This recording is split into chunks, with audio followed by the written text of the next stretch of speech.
Right. Those are the three things that we always ask. Is the audio clear? Can you hear us? Recording will be sent for every one of you who have registered for the session.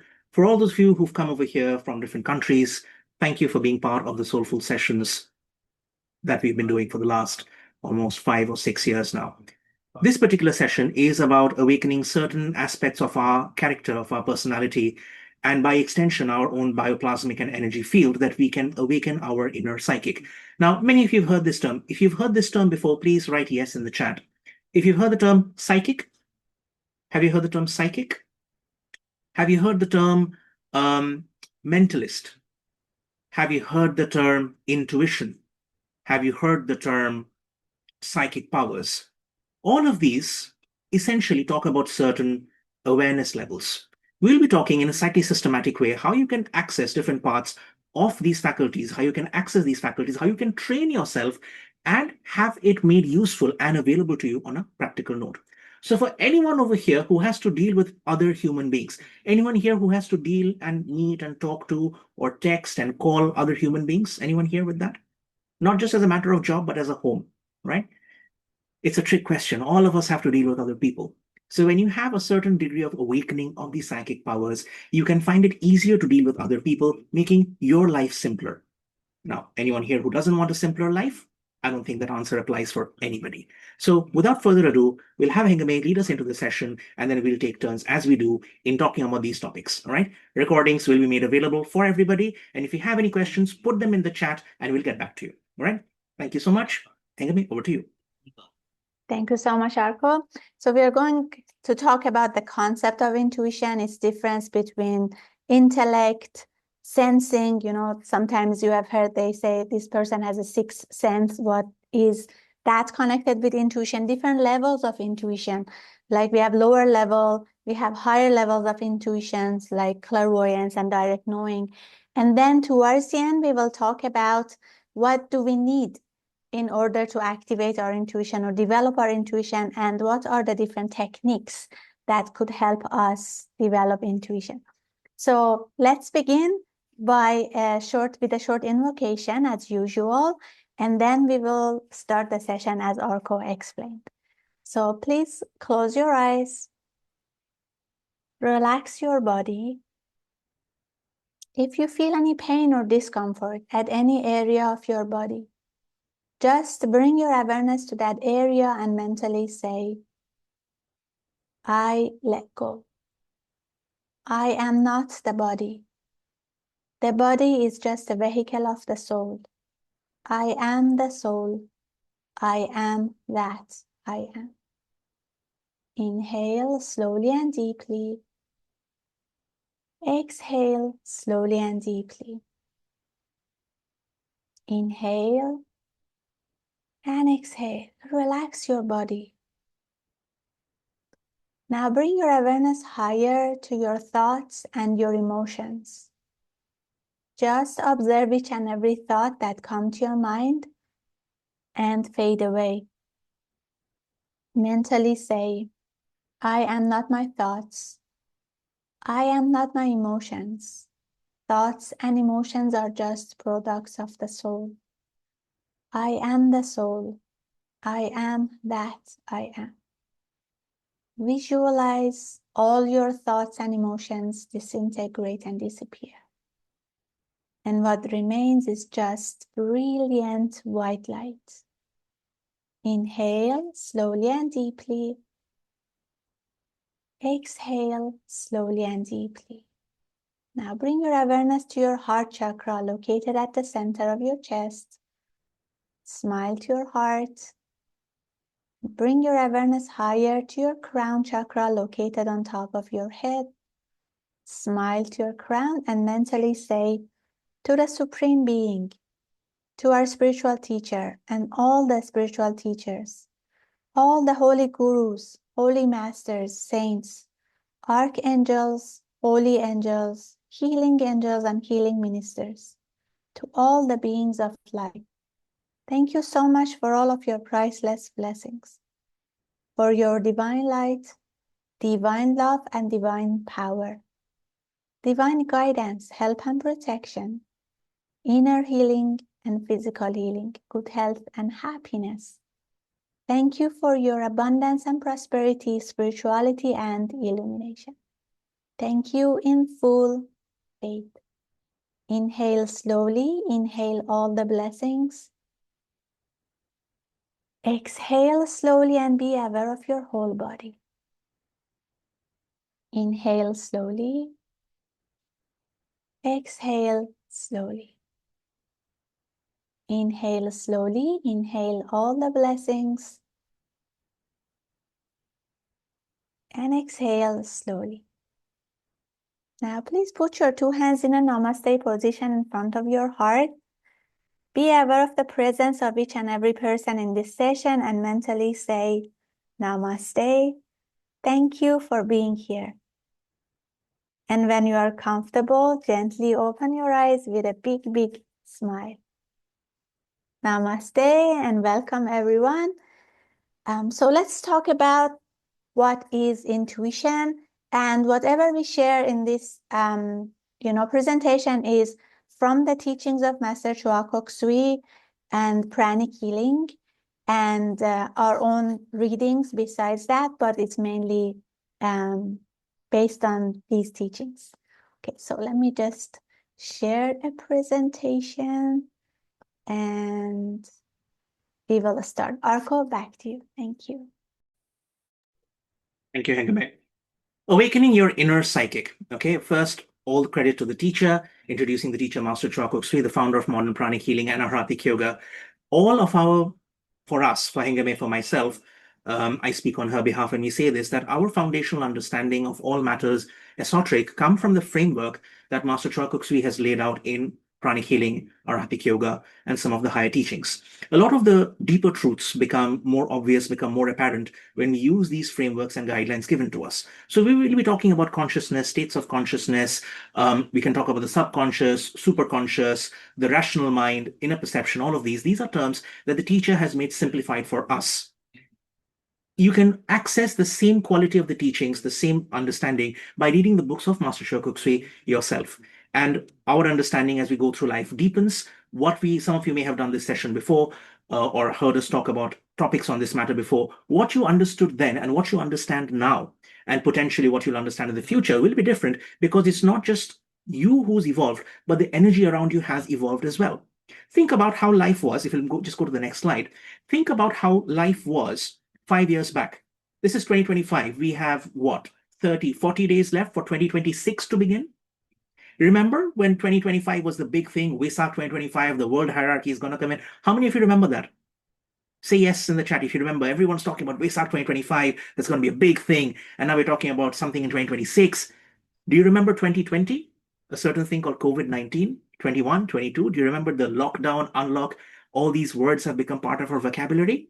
And now, as you go through life, many things which were extremely difficult way back then are a lot easier now. We were understanding what Zoom is. Now it's easy. We know about waiting rooms and this and that. It's easy. Why?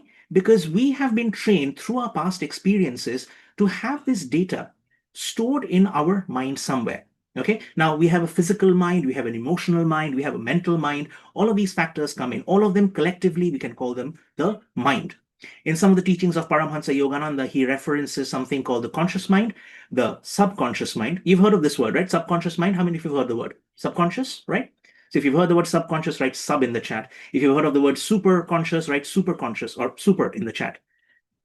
According to Master Choa Kok Sui, wisdom or intuition is direct knowing. Wisdom or intuition is seeing the truth through direct inner perception without using the rational mind. Now, sometime later, Hengame will give us a nice story, an anecdote of how this works to illustrate the example. Oftentimes, we have to go through the entire process of 1 + 1 = 2. All right, we have to calculate all of that. But intuition, when you awaken these faculties, you'll be able to reach the conclusion directly without having to go through the entire process of putting it all together. So let's go on to the next slide, see what we are talking about. What is intuition? So intuition is also known as direct knowing. Intuition, also known as direct knowing. It's a feeling that you know something. Okay, it's a feeling that you know something is either right or it's wrong. It's a decision that happens so quickly, so quickly, that it doesn't register with our conscious mind. It's knowing without reasoning. Okay, it's knowing without reasoning. So, question to every one of you here. How many of you here like shoes? How many of you here like shoes? I can see from the smiles on the faces of many people that, yeah, you do like your shoes. Great. Good question now. When you're tying the shoelaces, do you use the left hand or the right hand? And I can see people are thinking, when you are tying your shoelaces, do you take the left or the right first? Okay.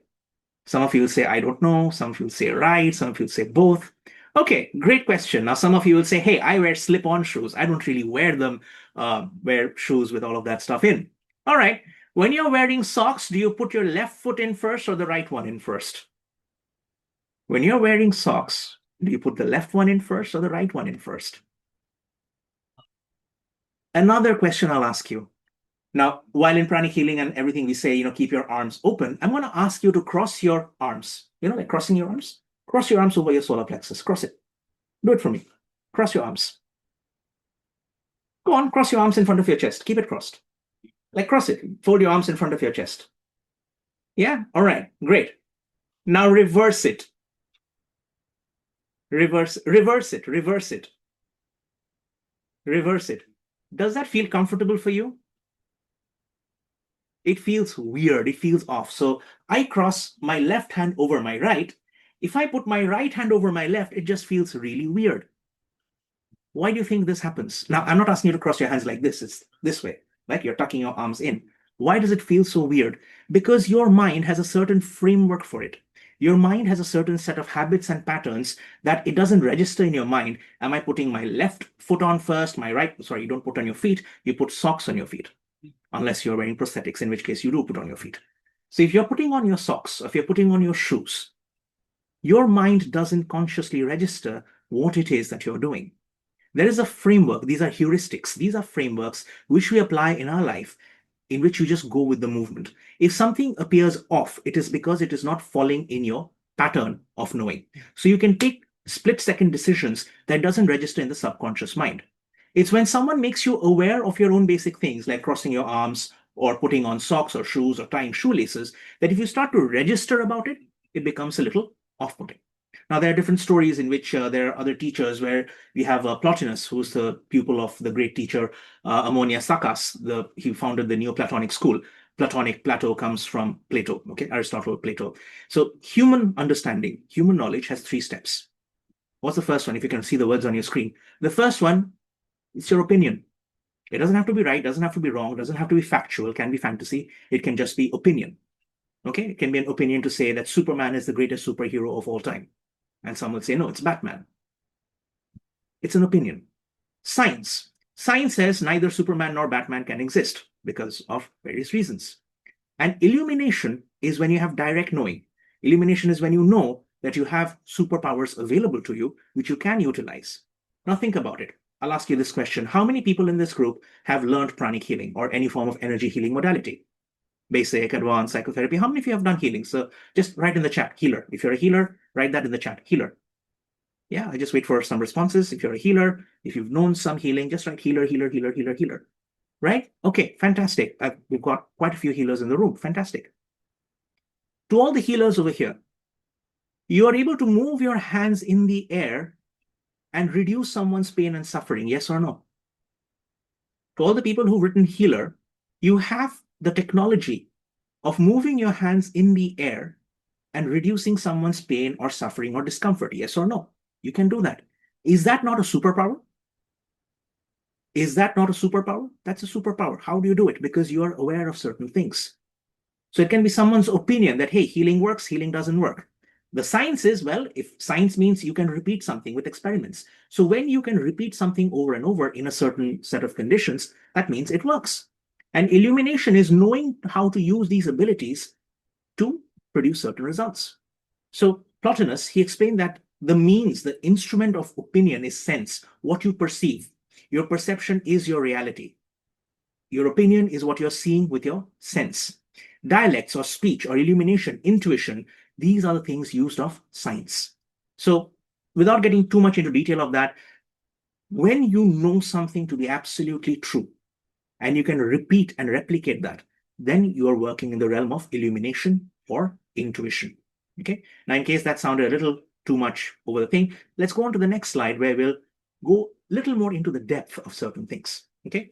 So we know that there's stages of perception. First is instinct, then is intelligence, then is intuition. All right. Everyone, show me your hands, both your hands.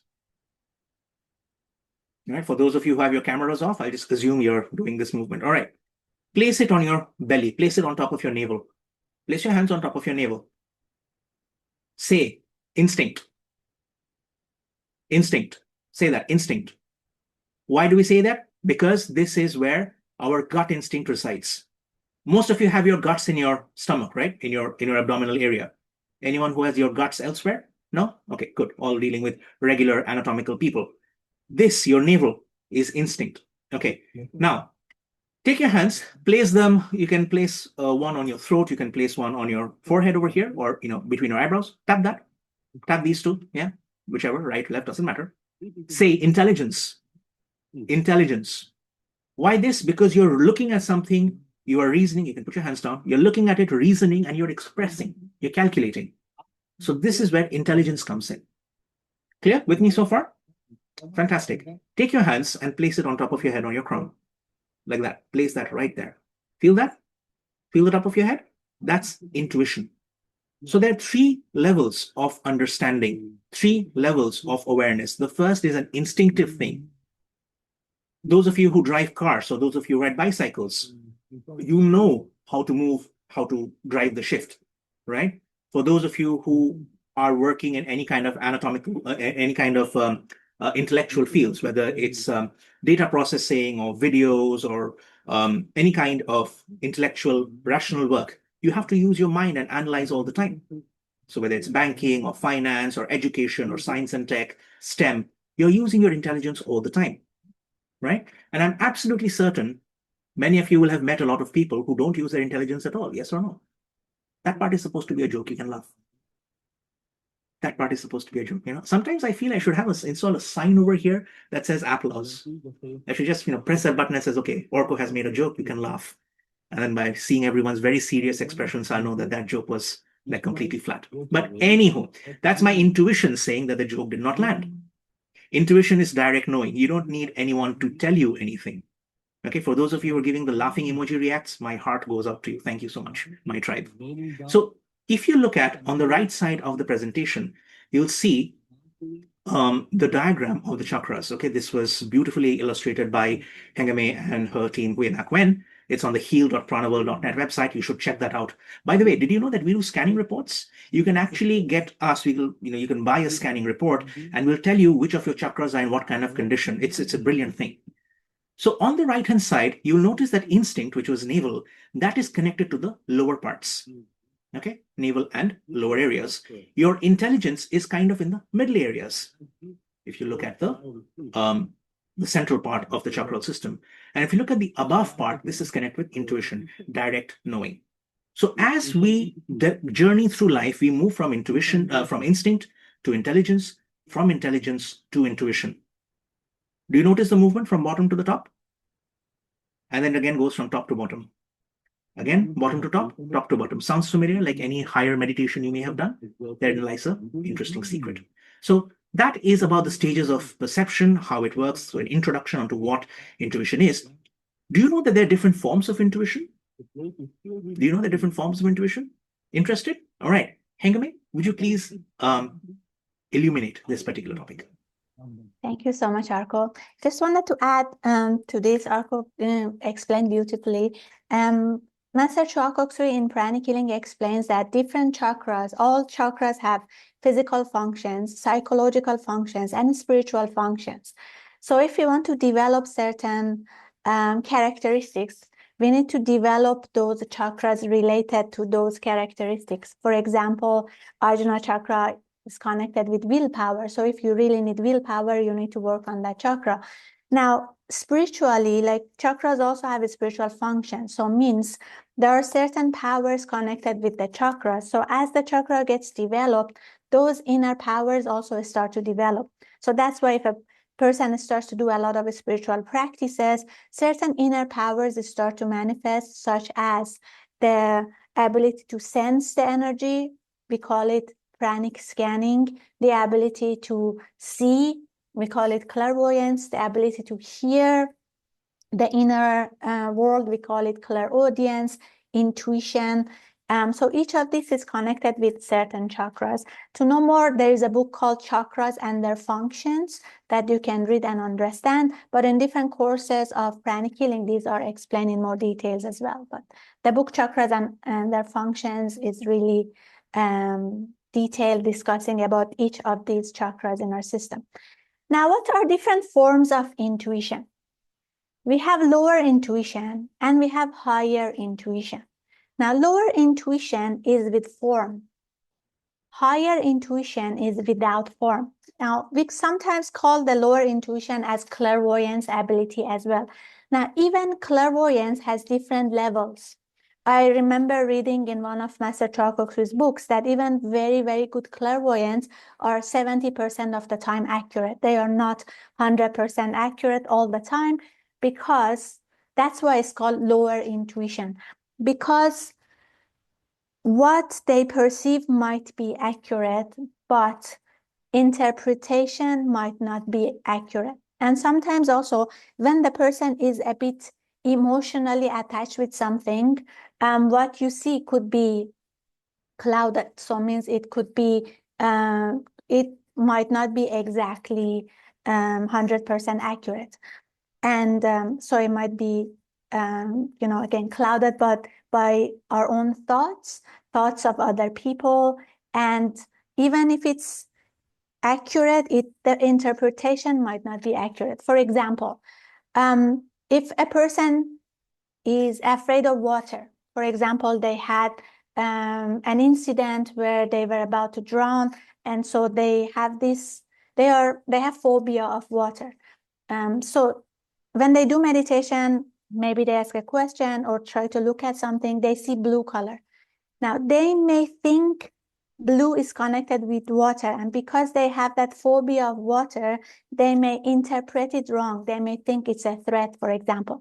But actually, blue means a lot of other things. For example, color of devotion is blue color as well. So if a person is really praying, invoking, with a lot of devotion, there will be blue color as well. So it's like sometimes what is seen could be accurate, but the interpretation might not be accurate. So that's why that is called lower intuition. It's with form. A person, you ask a question, you may see something, an image, you may see a symbol, or you may hear something, or it's actually with a certain form, and then you know what is the answer to the question that you asked. But higher intuition is just direct knowing without any form. So it means you just ask a question and you just know the answer. You didn't see anything, hear anything, you just know. A lot of us, especially when you start doing a lot of meditations and inner practices, our intuition start to develop. One of the chakra that is connected with higher intuition, as Arko was explaining, is the crown chakra. So when the crown chakra gets activated, we start to get this inner guidance. And a lot of times, especially when it starts, we may not follow. How many of you have experienced this?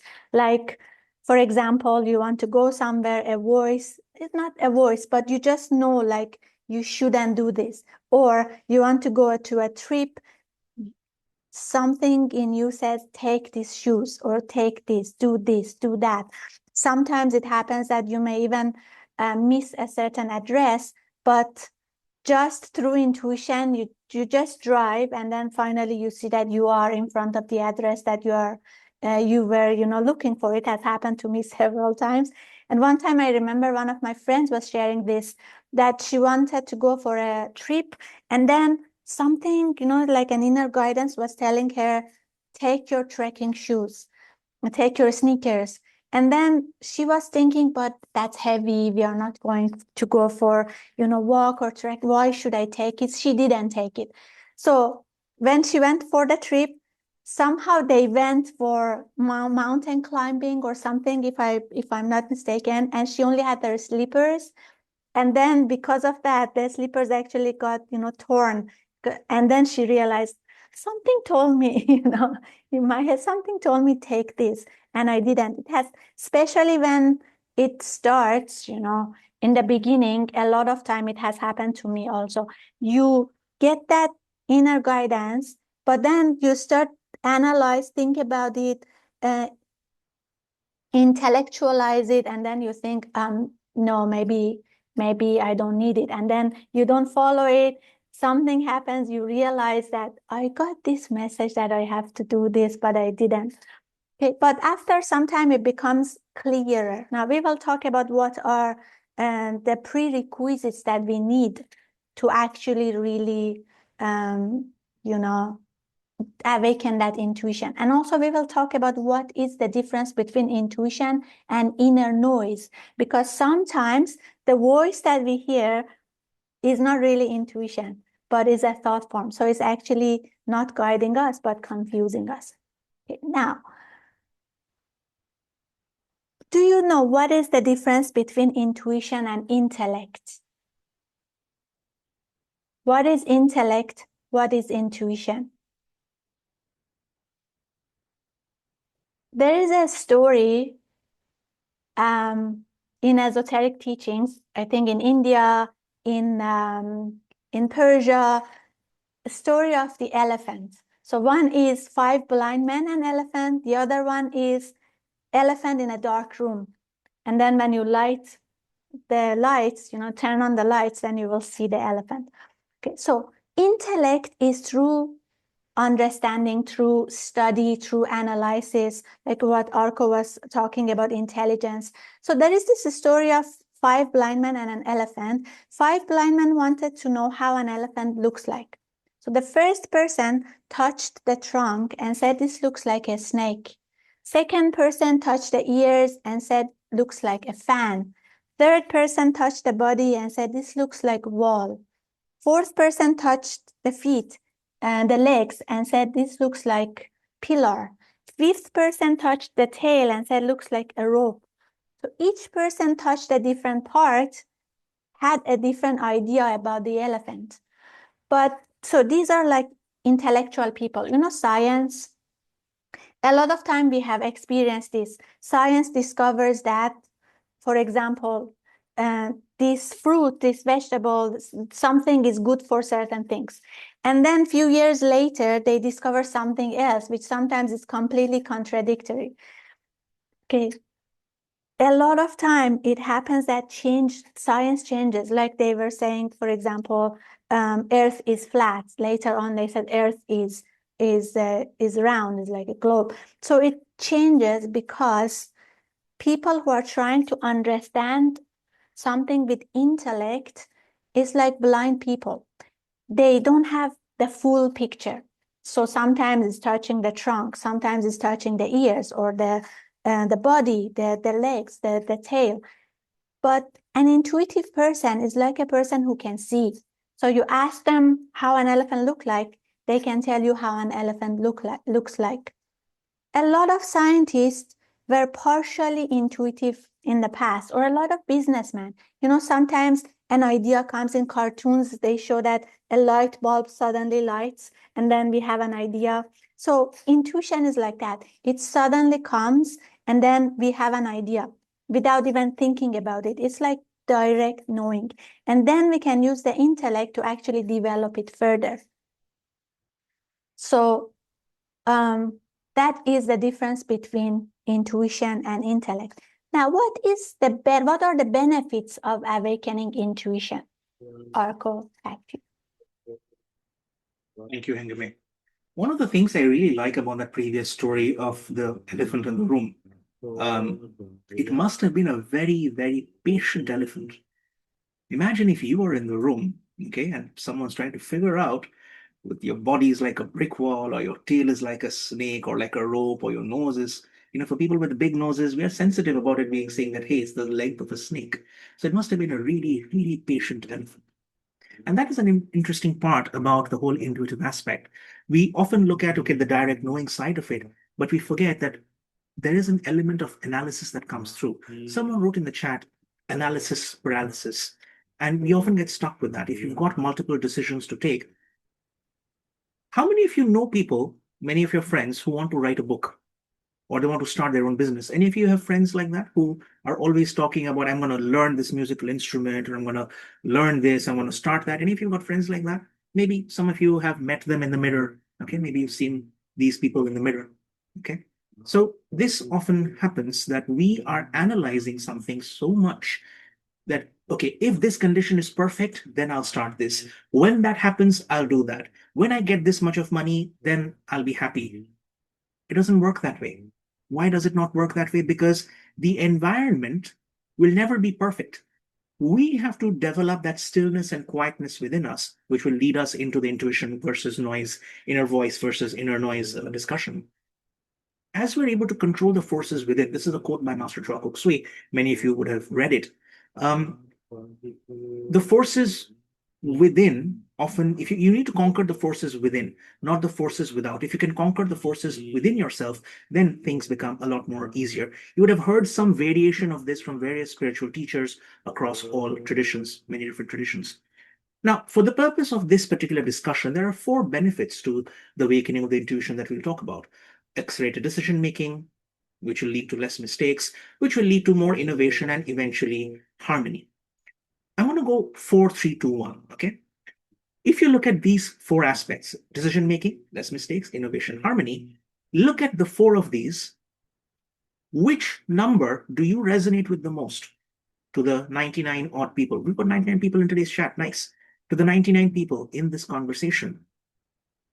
Out of these 4, which benefit would you like in terms of awakening your intuition? Do you want to make better decisions? Do you want to make less mistakes? Do you want to become really creative, really innovative? Or do you want harmony in your life, in your relationships? Which one?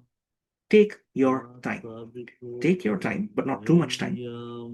And I'm not going to say you can choose one or all 4 or everything. Please choose one. Please choose one. Choose just the one. Now, I notice from the conversation, most of them are hovering around 1 or 4. 1 or 4. A handful of people looking for less mistakes, a handful of people looking for innovation. So we're going to talk about 1 and 4 in that particular context. When you are faced with a crisis, your intuition will flash and give you really fast insights. Okay? Remember the exercise? You touched your navel, you said instinct, you touched your throat and your ajna, and you said intelligence, and you touched your crown, and you said intuition. Intuition is direct knowing. If you know how the person in front of you will react, if you know how the person in front of you will react to a statement that you're about to make, okay, will you make that statement? Yes or no? If you're about to make a statement and you know how the person in front of you will react, will you make that statement? I will repeat my question one more time. If you are going to make the statement and you know how the person in front of you will react, will you make that statement? Yes or no? Now, most of the answers are coming no. Some have answered yes. That is you using your rational mind. That is you using your logical mind. Because none of you have considered the possibility, or many of you have not considered the possibility of saying, if I'm about to make a statement, do you know what kind of statement you're going to make? Do you know how the person was going to react? You assume the person will react negatively. So one person has written depends. That's the right answer. Smile. This is not an attack.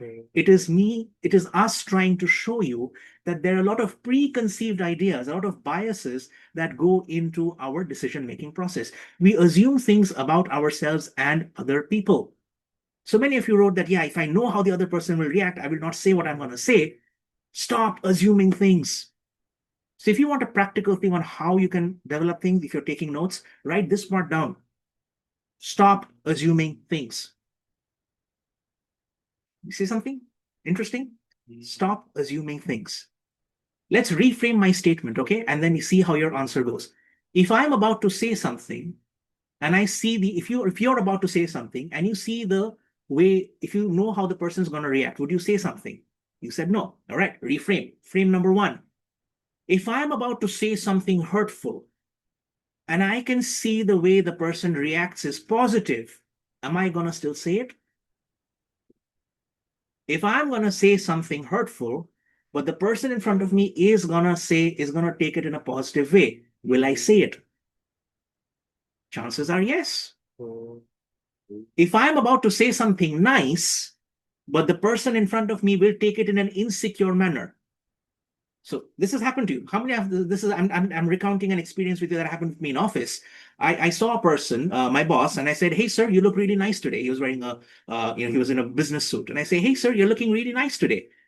And his reply was, "Do you mean I don't look good the other days?" Any of you face that situation? Any of you face that social situation, that social faux pas, and you're like, I don't know. Hey, you're looking really good. Does that mean I'm ugly on the other days? How do you deal with that? You face the situation, right? This takes us to number 4, harmony. So the way to work around is, instead of saying you're looking really good today, you just say, hey, that suit looks really nice. Or hey, that tie looks really good. Otherwise, the whole person is going to make an assumption on the whole thing. Your intuition will start teaching you to stop making assumptions. That's what we're going to go into. So harnessing intuition can lead us to improve personal and professional relationships. And intuition will accelerate our decision-making process by giving us quick insights. It's faster than rational intelligence. If I'm going to say something good and the person who takes it is going to react in a nice way, that's good. I'll say it. If I'm going to say something bad, but the person in front of me will still take the positive something. When I say bad, I mean like not like, okay, you're ugly or you haven't taken a bath in 52 years or you don't have a good relationship with soap or you believe in bathing with cologne, body odor kind of thing. Okay, it's winter. People don't take a bath every day. A separate story. I was reminded of a time in which we were trying to spread healing and meditation in the mountains, like really, really cold. Okay, their summer is like 2 degrees Celsius. Okay, and their winter is like minus, I don't know how many numbers. So when I was studying them about, salt bath, you guys know about the saltwater bath, right? We're talking about the saltwater bath. And I was like just as you clean your body every day, you're supposed to clean your emotions and thoughts. And they were like, you clean your body every day? And I'm like, every week when you take a bath. And they're like, every week? Because their water is frozen. It's 2 degrees. So then I was like, when you take your annual bath, you clean your clothes and body, right? When you take your annual bath. And they're like, yes, annual bath, twice a year. They're like, yeah, just like that, you clean your emotions also. So, you learn how to alter what you're saying to the audience. So if someone has a bad relationship with water and soap, okay, the person will not take it nicely. So you can adjust what you're going to say. And that will lead you to making less mistakes. As you make less mistakes, you're going to be able to innovate, like saying, taking your annual bath, coming up with statements like that. Now, in order to make this a little fun, because that's what we are, we make a lot of fun, we have a lot of inner things, interesting things going on, I am going to be thinking of a number from 1 to 10. All right? No one write anything. Don't assume stuff. I'm going to think of a number from 1 to 10. Hengami knows what this number is, okay, because we discussed it telepathically before the chat. Okay, she knows everything about this telepathically, tuned in. We're going to think of a number 1 to 10. At the end of the session, we'll ask you to say what that number was. Okay, use your intuition. Now, we talked about the benefits of intuition. Now, of course, it comes on to knowing that whether you are really hearing the right thing or not, which comes to a question someone asked. What's the difference between this intuition and inner noise? And who better than Hengami to talk to us about this? Thank you so much, Arko. Before going there, I wanted to just share one story about accelerated decision-making and less mistakes that intuition can help. I remember the first time I met this person, he came to our center for a meditation, and then we stayed back, we were chatting, and he was just sharing that he started a certain business years ago, and then he really worked hard to make it successful. After it became successful, he realized he's not happy. So he thought this is not a business for him. So he changed the business. I can't recall what was the first business. Then he went into selling pianos, if I'm not mistaken. And then he had also a business partner. So he started another business. Then he again worked so hard, made it successful to a degree. And then he realized this is also not for me. I'm not happy. So he sold it to the business partner. When he was talking to me, he was in the third business, fish business. And then he was thinking, now I'm thinking this is also not for me. Now imagine, and for some of you who have started your own business, you're entrepreneur, you know how hard it is, especially the first few years of business. You should really put a lot of time and effort in it. And imagine you work so hard, you make it stable.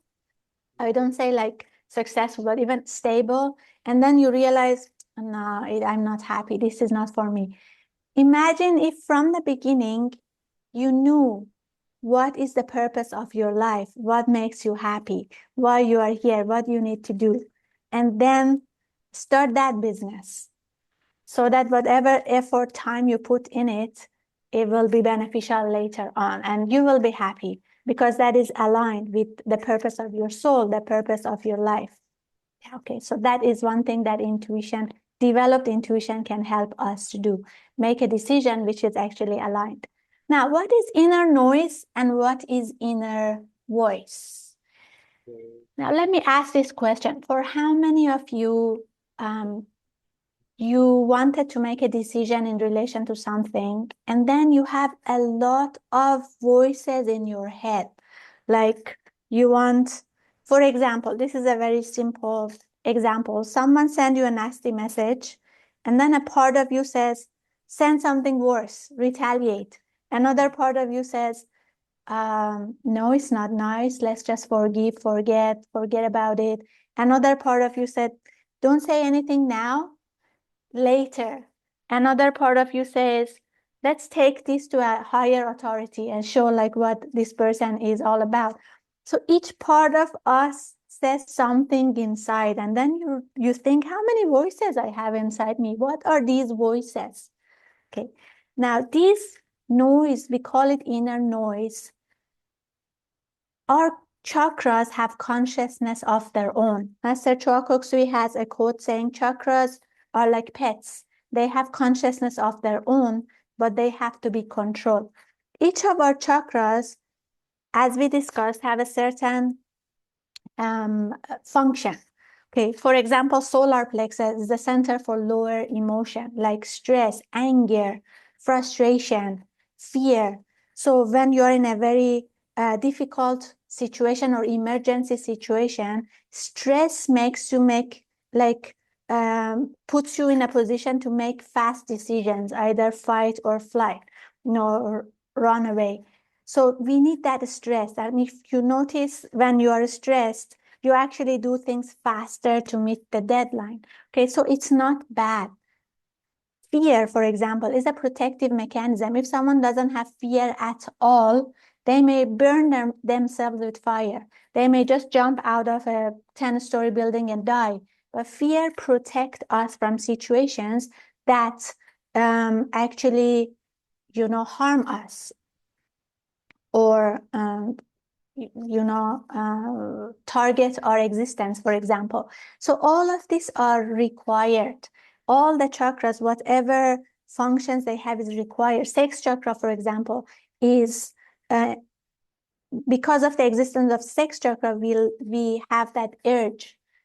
But when it becomes uncontrolled, when it becomes too much, when we can't control it with your soul and decide when to do what, then it becomes problematic. Okay, so some of the noises that we hear is basically these chakras talking. Okay, it's like, for example, the heart chakra says, let's forgive. Solar plexus says, no, this is not right. I have to take what is mine, so I send something worse, for example.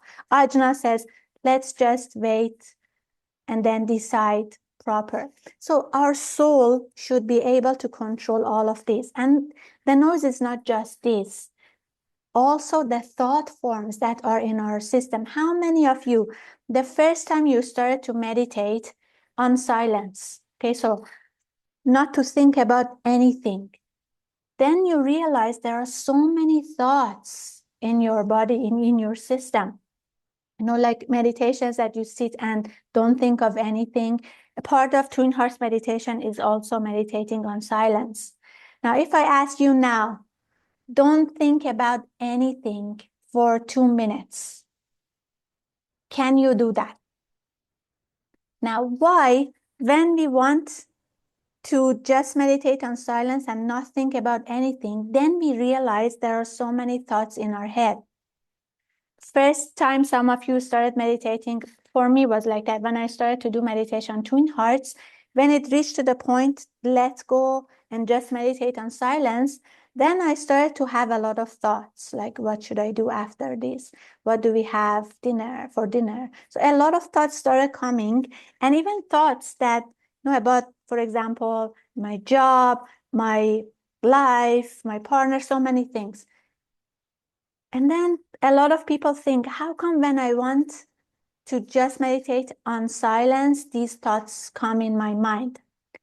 It doesn't mean that the thoughts are not there and they only come to you when you want to meditate on silence. The thoughts are there all the time, but we are not aware of them. We don't realize that they exist. Why? Because when you're focused on your day-to-day activities, your mind is always entertaining a thought at a time. Like when you're doing your work, you are focusing on your work. So you don't realize what are the other thoughts in the aura. Sometimes, like you're walking, you are eating, you're watching TV. So you're focused on something, one activity. So we don't really realize the other thoughts that are in our aura. But when we make the physical body still, and we are trying to make the mind still as well, then we realize that there are so many thoughts there. Now, not all of these thoughts are ours. Sometimes we pick them up from other people. A lot of the time we pick them up from places. Like when you go to a place which is filled with stress energy, the moment you step in, you may start feeling stressed. Now, if you are living in a small town, you travel. This has happened to us. Like when we were in Malaysia, we were going to Singapore for a certain retreat, and we were going with a car. When you go with airplane, you may not really notice it, but we were driving with a car. So the moment we passed Malaysia, one of the towns, the smaller towns, and it's like quite quiet, we passed and we reached Singapore, we started feeling, I even started to feel vibrate, like my body is vibrating. There's a lot of, because it's busier, a lot of thoughts, people are more productive, doing so many things. So I was like feeling the same way. I could actually feel that my body becoming restless. Now, if you also travel from a very busy city to a small town, you will also feel the reverse. That's why a lot of retreat places are outside the city.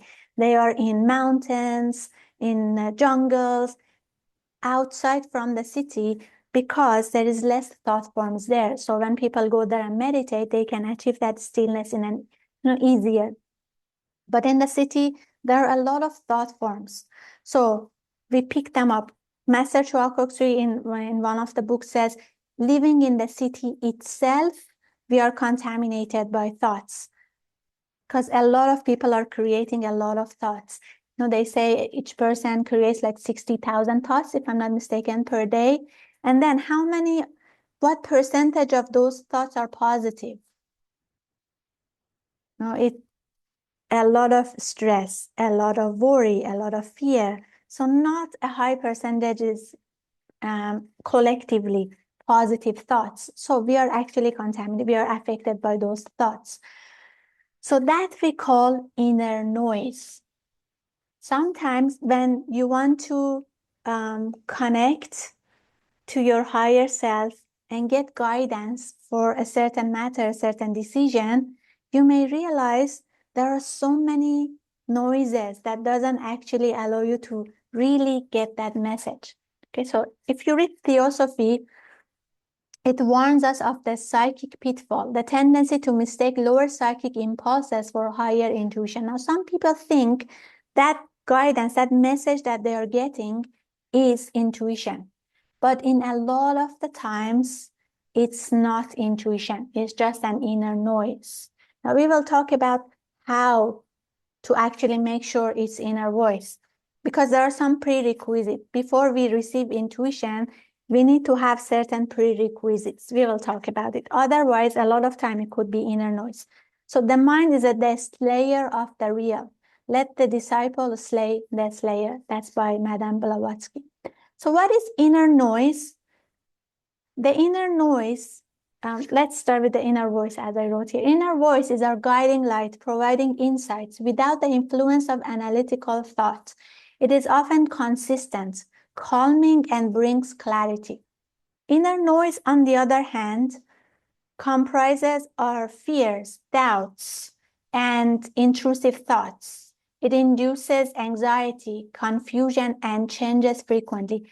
Now, this is not 100%, but one of the ways that you can roughly gauge if what the message you are getting is intuition or is inner noise, the recommendation is to ask a certain question and then listen. Okay, so we don't just ask. We ask and then wait. Meditate on silence and receive, like we need to learn how to listen and receive the message as well. So ask a question and then see the message that you get. Is it consistent? Do it in different places, different time, like today, tomorrow, the day after, one in your house, one outside, one near the beach. See if it's consistent. Because if it's intuition, then the answer is the same. It shouldn't change. But sometimes when it's inner noise, it changes based on where you are, based on your mood. Like in the morning, you are in a better mood, you have a different answer compared to, for example, after lunch when you are sleepy. Or like in your house, you may have a different answer compared to when you go to the beach, like when it's calmer. So see if the answer you get is consistent. That is one of the ways that we can roughly get if it's intuition or if it's inner noise.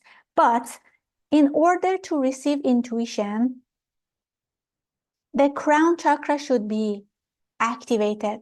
The inner aura, the aura should be clean. Inner noise comes from the thought forms, the consciousness of the chakras. So if you look at the aura of a person, you may not, who is like not doing a lot of, let's say, spiritual practices or purifications, you may see a lot of thought forms in the aura. Some of these thought forms are positive, like thought form of love. Some of them are not. They are negative, like thought form of anger. So these thought forms actually affect our decision making. Now, to receive intuition, what are the prerequisites that must be present? Otherwise, it's very difficult to receive that intuition. Number one, stillness. Stillness means to have a cleaner aura, not filled with a lot of thought forms that will change, that will cloud the perception. There is a Taoist proverb saying, when the water is turbulent, you cannot see through. When the water is clear, you can see through. So inner stillness helps us to make that water clear and still so we can see through. Number two, activated crown chakra. Crown chakra is the entry point, is the center for intuition. So if the crown chakra is not developed, it's very difficult to receive intuition. It's like radio, like you want to tune into a certain radio station. If your radio is very old or broken, then you can't really tune into the station that you want. You need to have a proper radio to connect to that station that you want. Having an activated crown chakra or developed crown chakra is like that. And then is a developed brain cell. Now, what does that mean? Sometimes you receive a certain guidance or a message, but the brain cannot register that.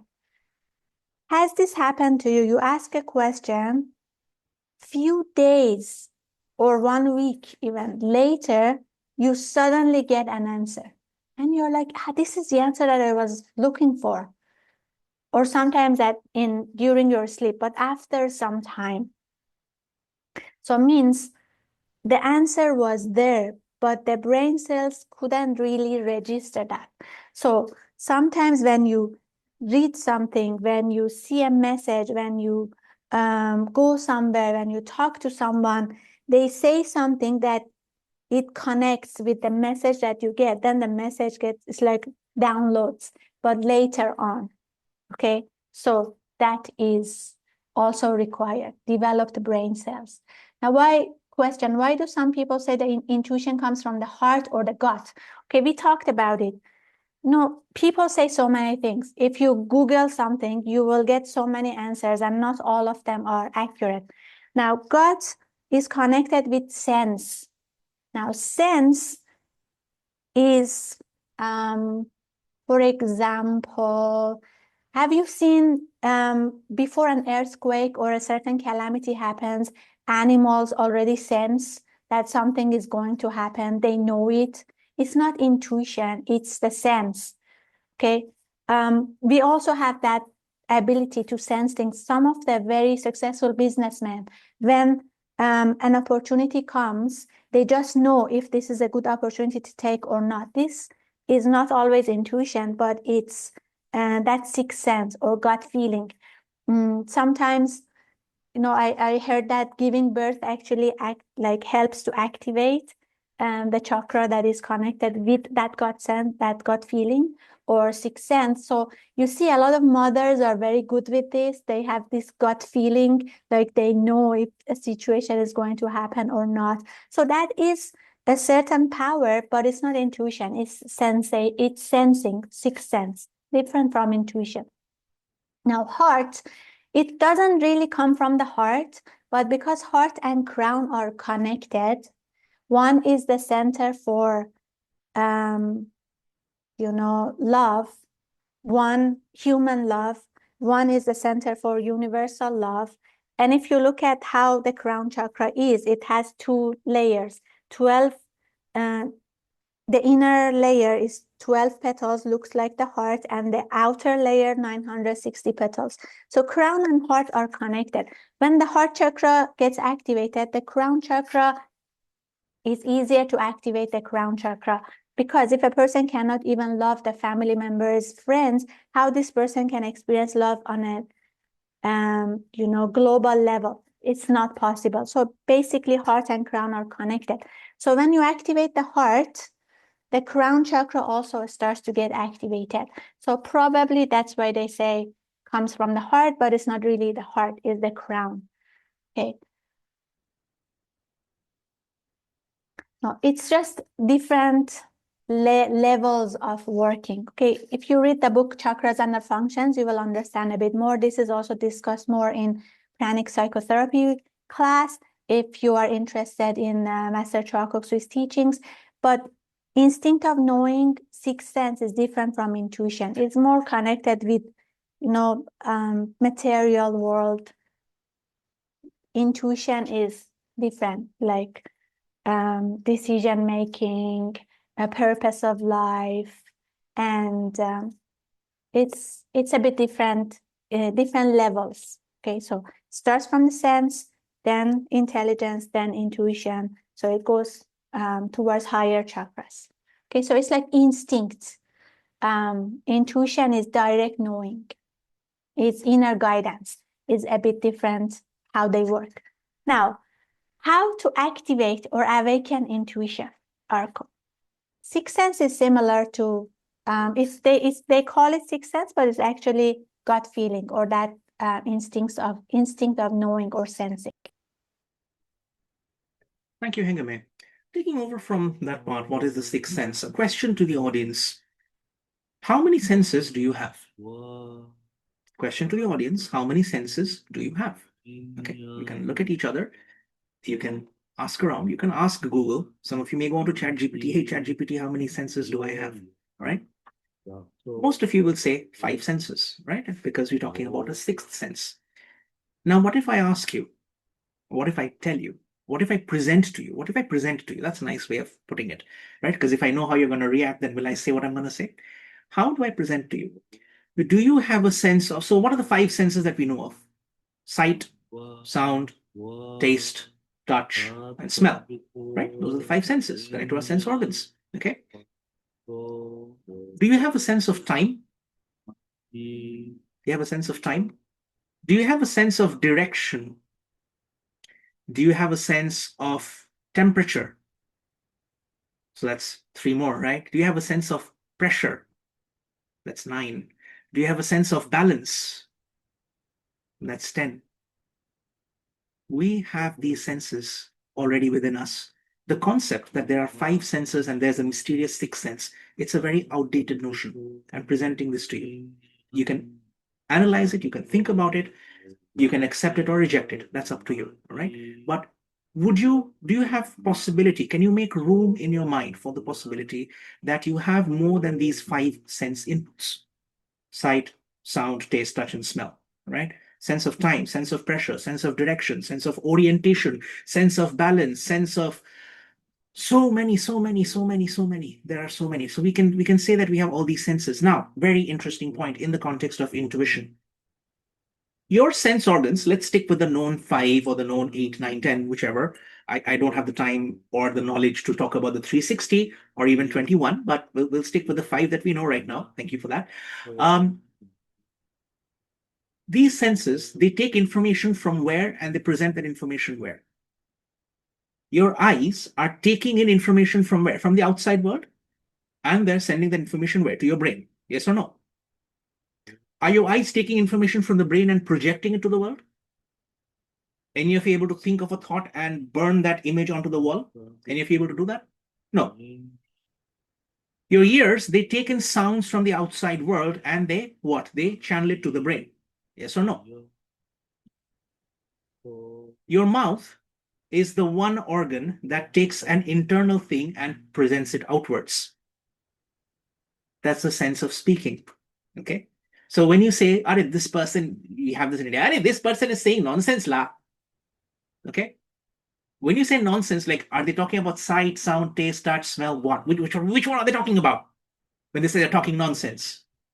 Which one? Right? So you see the word sense is connected to an external input being sent inside. What is intuition? Intuition is direct knowing. There is no input. There is no external mechanism that is being input. No mechanics, no eyes, no sense organs that are sending the information inside to you. With me so far? You with me on this so far? That you are not taking any external stimulus, any external environment. It is not affecting any of your receptive organs and going inside. It is directly there and you can present it outside. You can act upon it. It has bypassed your sense inputs. Your intuition is therefore not a sense organ. Clear? That's one perspective to deal with. It may contradict what has been said or what you already know, but that's another perspective. As one person wrote, as Walt Whitman said, different from Walter White, saying that I contain multitude, which means that I have within me a lot of contradictory thoughts. I have love, but I am also harsh. I have generosity, but I also look at different things. I know about detachment, but I am also attached to things. Does this apply to you? So we have all of these pluses and minuses, these contradictory thoughts all within us over and over. Okay, so we contain all of this. Now, the question here is, if intuition is something that we can develop, what are the techniques? Because the question will automatically come, what are the techniques that I have to develop intuition? Now, I'm going to ask you this question. Let's go on to the next slide.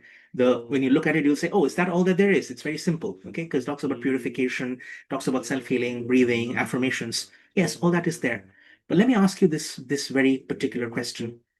How many of you like going to restaurants or cafes? How many like going out for a cup of coffee or a cup of tea? You like going out, right? You like going out. When you are over there, you love it. Fantastic. When you're over there, are you happy to just read the menu? Are you happy to just read the menu? And someone says, hey, we've got a donut, we've got a pizza, we've got this pasta, we've got this sandwich. Amazing. You want to taste it, right? You imagine this. You've gone to a restaurant and you've just read the menu and you're satisfied. That's it. I've read it. I am happy. My mind has imagined it. I'm good. I'll go back home. No bueno. You want to taste the food. You want to see the food, touch the food, feel the food, taste the food, correct? You're not satisfied. Likewise, why will you be satisfied with us just telling you about it? Don't you want to experience it yourself? Because right now, it's been a very informative talk, a very engaging talk, so many people together.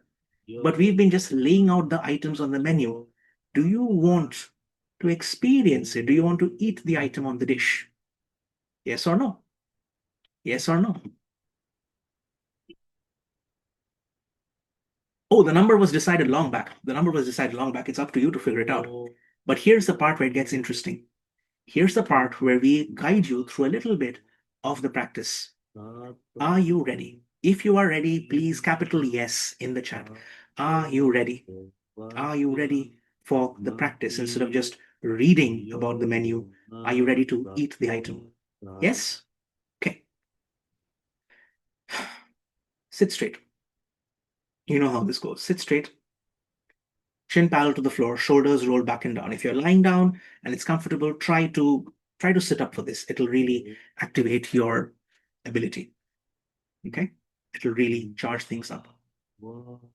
Self-healing is one of the things you can do. So what we'll do is we'll invoke divine help, guidance, and protection for doing the healing. So we'll say to the Supreme God, Divine Father, Divine Mother, to my spiritual teacher, to Master Chokoks, to all the great ones, I invoke divine healing, divine help, guidance, and protection for the gentle and safe activation of my intuition.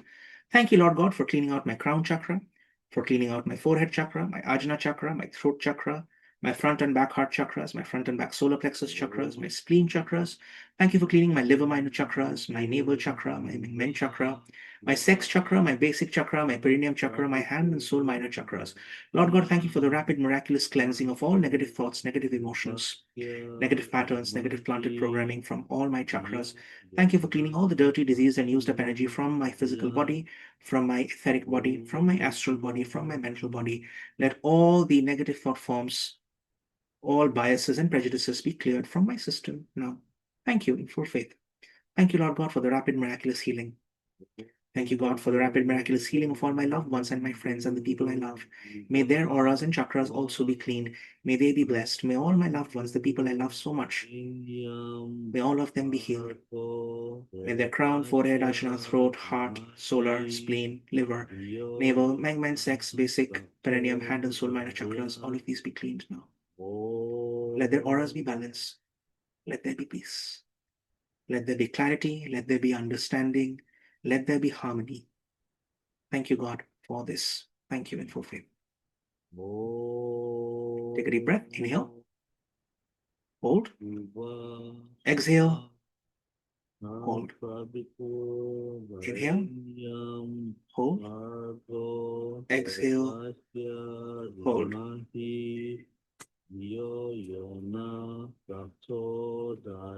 Breathe normally. Open your eyes. How do you feel? Nice, balanced, all good, feeling good. So you can do a lot of powerful healing just by invoking the great ones for help, guidance, and protection, right? So that's step one, self-healing. We did that, okay? Said that. Now what we're going to do is we're going to do some pranic breathing. Okay, we're going to do some pranic breathing. Do you know how pranic breathing works? It's inhale, hold, exhale, hold. All right, inhale. Hold your breath. Exhale. Hold your breath. Inhale. Hold your breath. Exhale.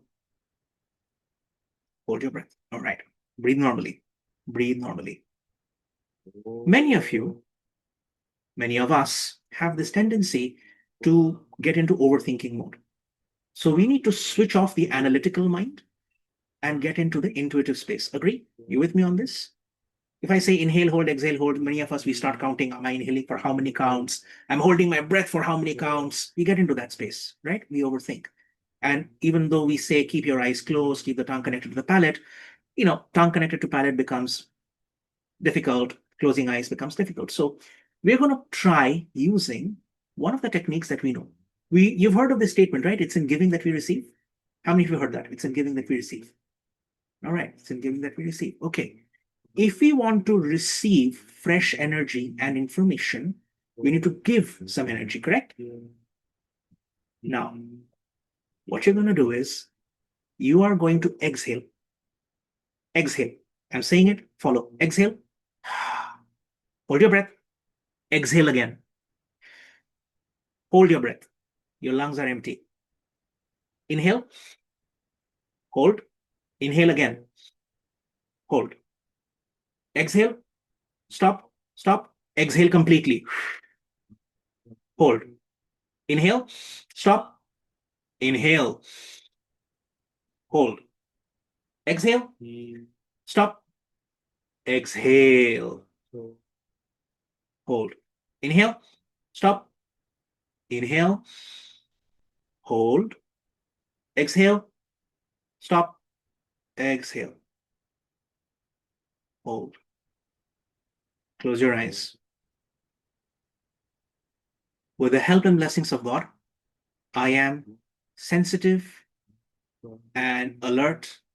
I am aware of my intuition. Lord God, thank you for making me alert and aware of my intuitive faculties.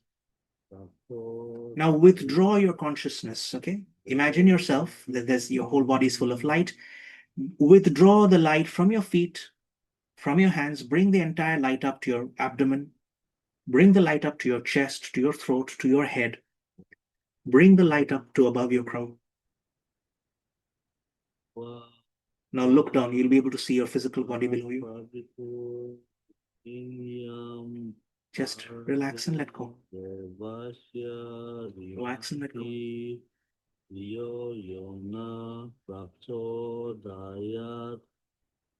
Inhale. Move your fingers, move your toes. Return to your whole body. Reintegrate completely. Inhale. Hold. Exhale. Hold. Return. Return. Return. Return. All right. You're all back in your body, fully reintegrated. Do you notice your mind is empty? How many of you notice that your mind is blank? You feel a sense of relaxation, comfort? Yeah? All right. Now, just type the first number that comes to your mind and just type that in the chat now. Don't think it. The first number that comes to your mind, write that in the chat right now. Write that now.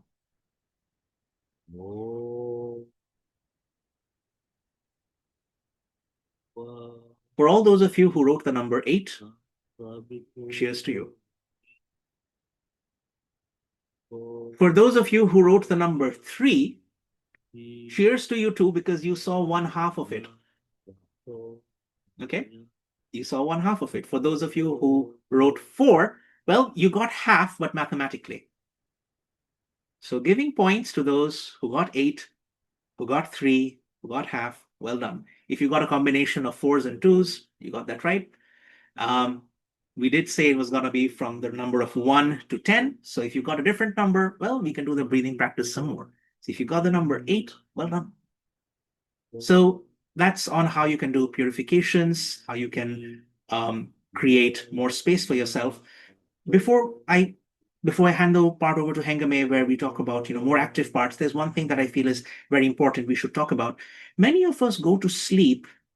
So Hengame spoke about one part, right, where she said that you ask a question and you're busy doing things, and then suddenly you get an answer to the question and you think, oh, that's the question, that's the answer to the question I was looking for. You remember this part? She said that 5 minutes ago. You remember that? Now, one thing that happens is most of us spend a lot of time on our phone. We spend a lot of times on our phone. Many of us go to sleep right before bed. We're on our phones. Yes or no? Yeah, I can see that.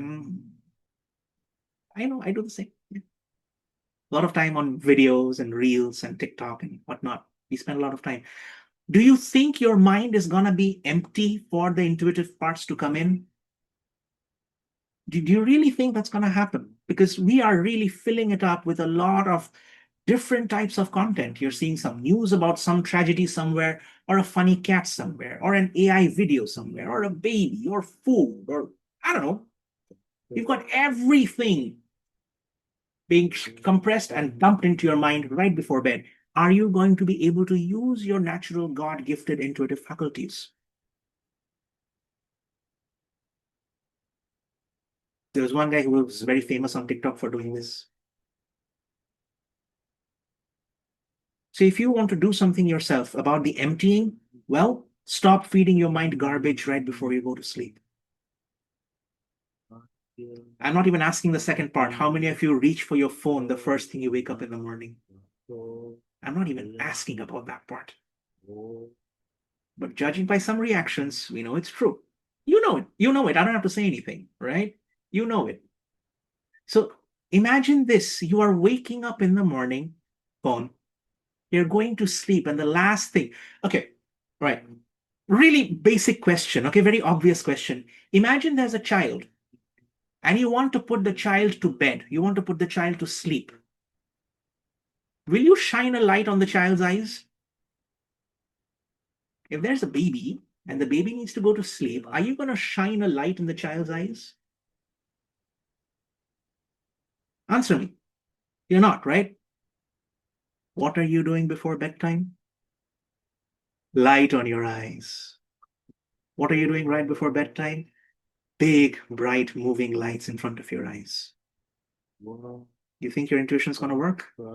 Sometimes the exercises are really basic. Stop feeding your brain garbage before and after waking up, or right after waking up and right before going to sleep. Sorry if that part came across as preachy. Sorry, not sorry. Well, I know how you're going to react. I know I'm going to say something harsh, but I know the audience is going to take it in a pleasant way. So my intuition tells me I should talk about it. So yeah, that works. Intuition works, yes? So if you really want to go somewhere on the spiritual path, one of the best things you can do is spend time with yourself in quietness and solitude right after you wake up and right before you go to sleep. Please don't feed your mind all the trash of the world online right after and before waking up. Clear? Make sense? You're going to follow this for today and forget all about it tomorrow. Fantastic. Let's go on to the next part. Hengame, over to you. Thank you so much, Arko. So we have passed the time of the session, so we will go through this a bit faster. Now, meditation. We discussed that the prerequisites to receive intuition is number one, that silence, that purification really helps in achieving. And number two is to activate the crown chakra, because that's what we need. It's like a tool to actually receive the messages, inner guidance. And there are many methods to activate the crown, including chanting mantras, doing yoga, breathing exercises. But one of the fastest ways is to activate the heart first.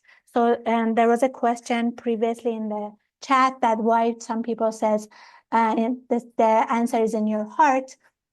To activate the crown, we need to activate the heart. And that is the whole basis behind or concept behind meditation on twin hearts, which we will talk about briefly in the next slide. So when the heart chakra gets activated, the crown chakra also gets activated. That's why a lot of teachers telling you the secret is in your heart.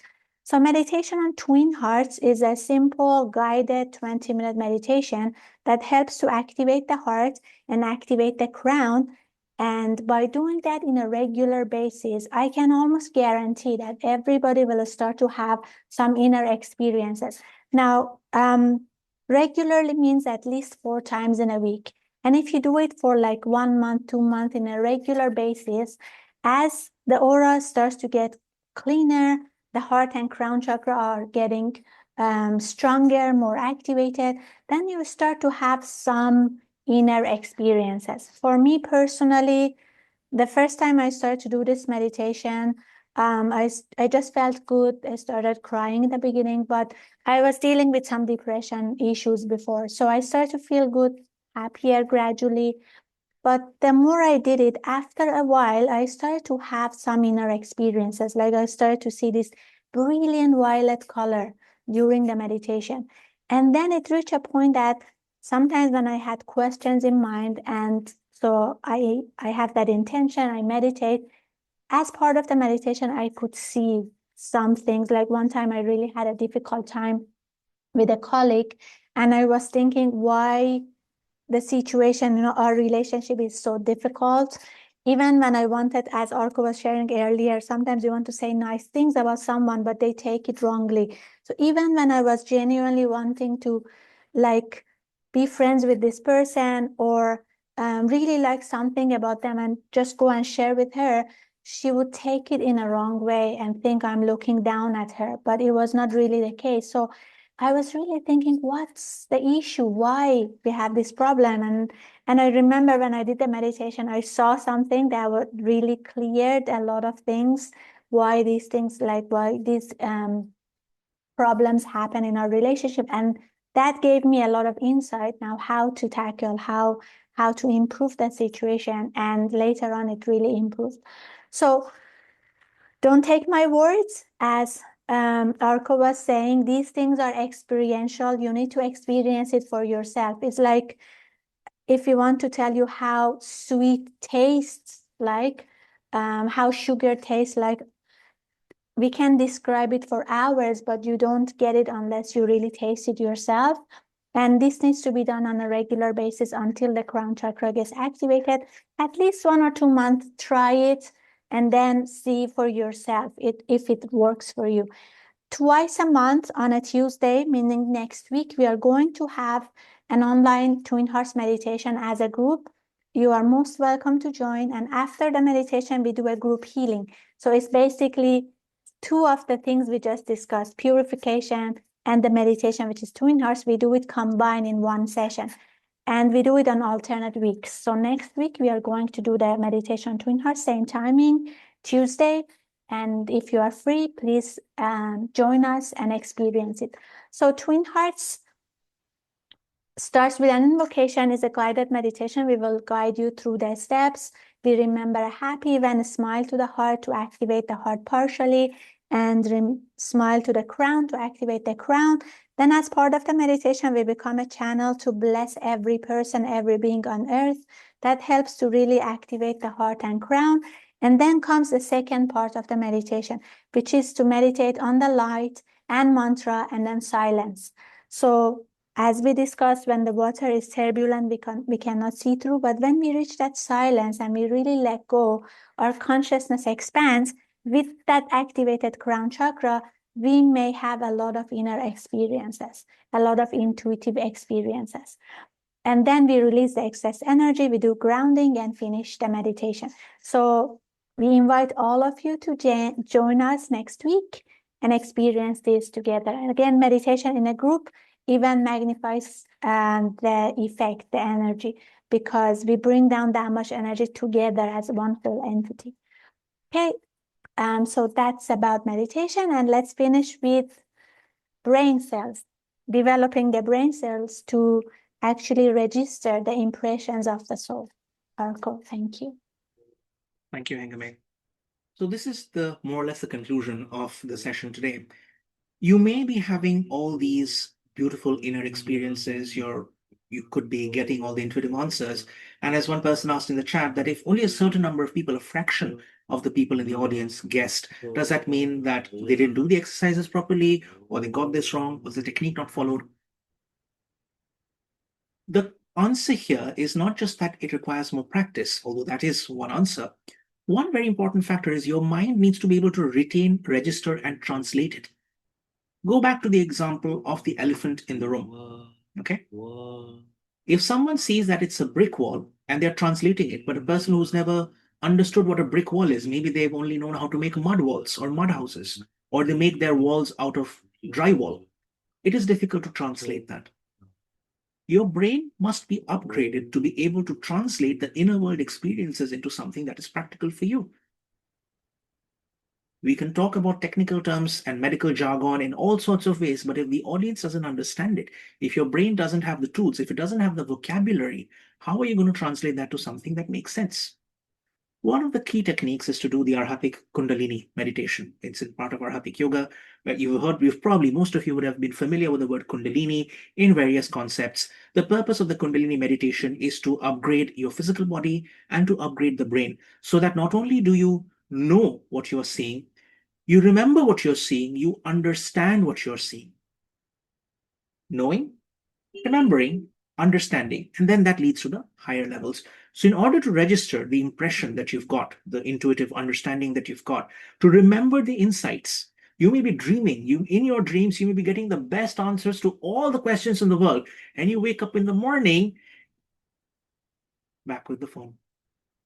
Impressions gone.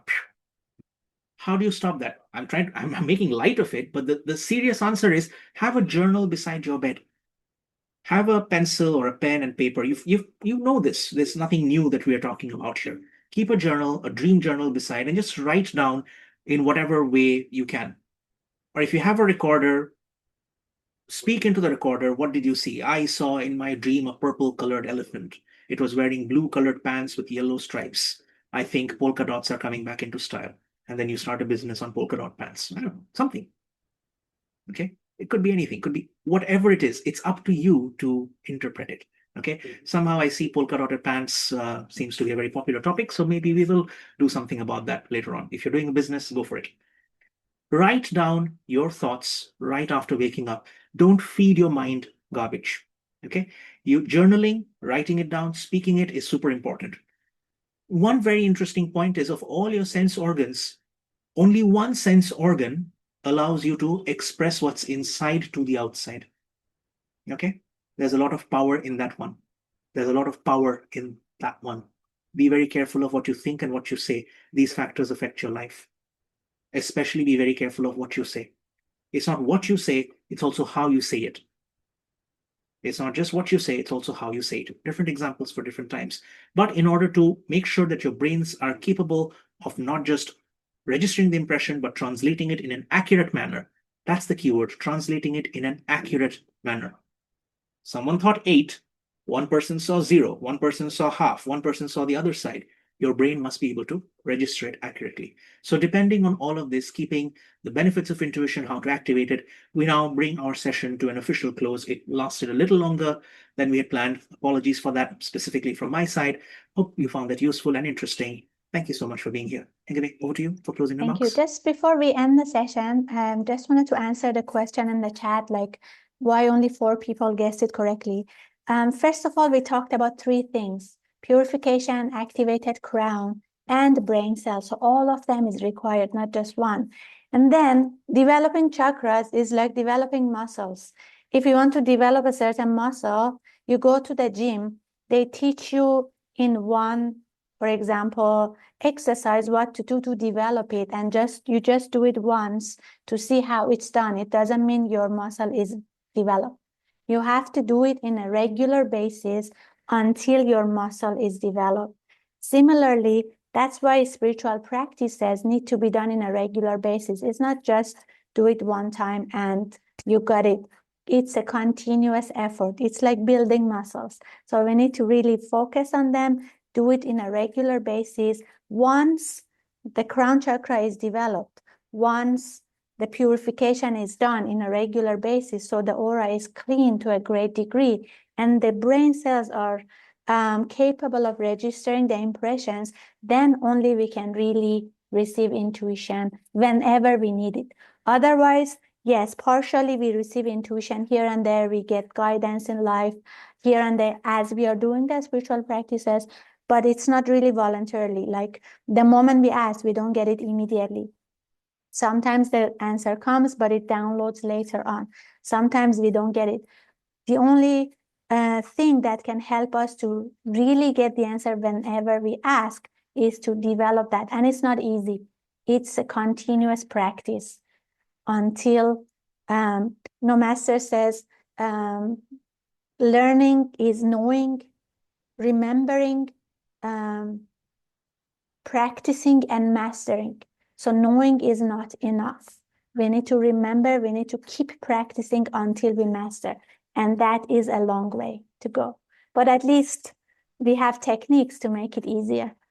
Thank you so much, everyone, for joining, and hope you enjoyed the session. Next week, we are going to do the meditation Twin Hearts as a group together with group healing. So if you're available and free, most welcome to join us, and invite your friends and family to join as well. Thank you. Have a fantastic day, night, evening, whatever time zone you are. See you next week. Bye. Thank you, everyone. And if possible, please do write your main takeaways from the session in the WhatsApp group chat so that other people may also benefit from it. Thank you so much for your help. See you next time. Bye.